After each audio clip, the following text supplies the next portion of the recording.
Hi.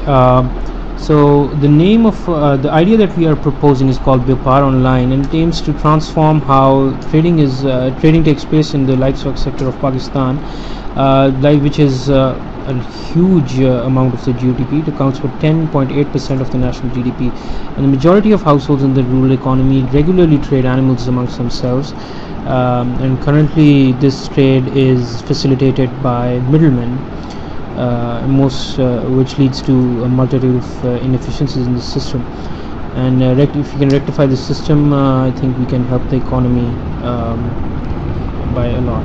So currently, this is how trade takes place. Suppose you're a buyer and you need to buy a cow that gives 10 liters of milk a day. You will call up your Vyapari and you will tell him your requirements. The Vyapari will then search for in his social circle and call up other Vyaparis and ask them of animals that are available in his and then he will link you up with different sellers. But there are some problems that are created by this system. First of all, there's limited information, so you are basically constrained by the information that your Vyapari has, and not only the information that he has, but the information that he's willing to share with you. So the Vyapari,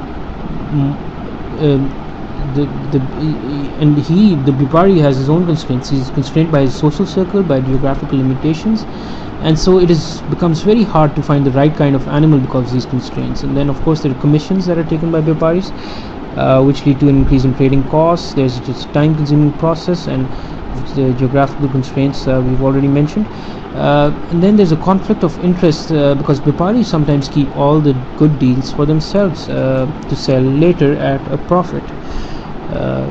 So our idea is pretty simple: is to use information technology to link up buyers with sellers. So use a central system which will do that. So the process is, so you want to buy a cow that gives 10 liters of milk. You call up our system. The system searches its database to find appropriate animals, and the database will have been populated by sellers who would have called us before, trying to sell their animals. And then the CIS will send an SMS to you with the contact information of the sellers, and then you can use this contact information to directly contact the sellers. So basically, the limitations that the Vyapari places upon you, or the limitations of the Vyapari, no longer apply. They have been lifted, and the buyer becomes his own Vyapari.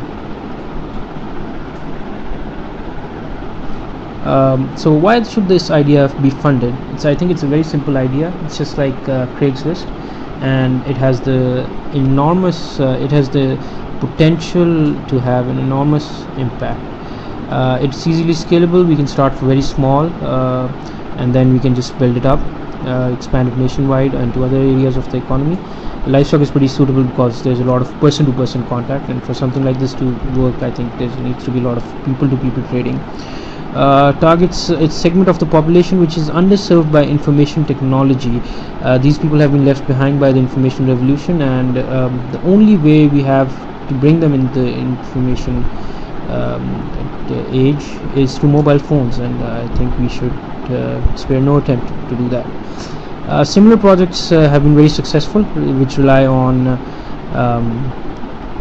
mobile technology. For example, this is Soko in Ghana, which was founded in 2005. So the socio-economic impact is that the middleman's profits will be eliminated and will be redistributed among the trading parties. Buyers and sellers will be better matched. There will be no constraints. Trading will become much more easier. There will be more, I think, trading between geographical areas will improve, because once you have information about geographical areas that is, say, 20-25 kilometers away from you, you might act upon that information if it meets your trading needs. We will, as a byproduct, document a large part of the economy, and we can sell that data later for a profit. And this could fundamentally change how millions of people trade with each other. So this idea has a huge socio-economic impact, or the potential for it. So these are steps that we will use to get started. So first of all, we need to implement the system. To host our system, we might implement the system ourselves or outsource it. We will need to select the initial geographical area in which to implement our system, create a product awareness, collect data to populate the system, find sponsors while we're wanting to advertise the products. This will be our revenue screen. Callers will have to listen to 5 seconds of advertisements, and which I don't think is a major inconvenience given the usefulness of the system. And then we will have to devise a media marketing campaign if we want to expand it further. And the one of the more attractive outcomes of this project will be that we will have a snapshot or view, a real-time view of the market,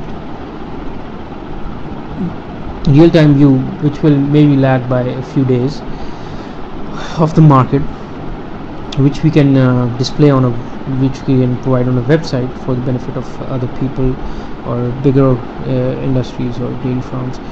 And then we can also expand the system to other areas and sectors. So the relevant experience is that we have ourselves own a dairy farm and have faced these problems of finding the right kind of animal, and our team has qualifications in the fields of economics, business, computer science. We know how things work in the real world and in the rural economy, and we also know how technology works. So this is to our advantage, and we are passionate about spreading the fruits of information technology to those that have been left behind by the digital revolution. And as said before, the only way to bring them in the fold is through information technology.